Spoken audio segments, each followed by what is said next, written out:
Vítajte. Poďme zistiť, ako sa skenovať. Vložte svoj telefón do skenboxu. Pred zabezpečením systému sa uistite, že šošovka fotoaparátu aj blesk sú čisté a viditeľné cez otvor skenboxu.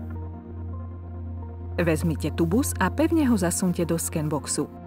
Keď je tubus správne pripojený, budete počuť cvaknutie. Aplikácia vám pomôže nastaviť skenbox tak, aby bol tubus vycentrovaný na obrazovke. Poďme na to. Vložte tubus do úst. Najprv jednu stranu, potom druhú.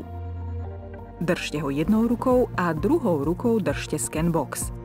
Model, ktorý vidíte na obrazovke, sleduje vaše pohyby v reálnom čase.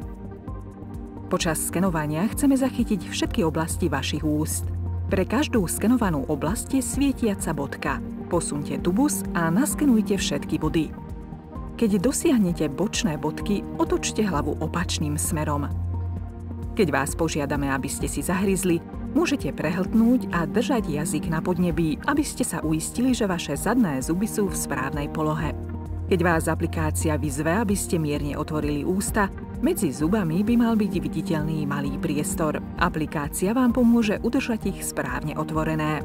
Skenovanie tiež zachytí hryziacu plochu vašich zubov, skenovaním nahor a nadol, jeden oblúk po druhom.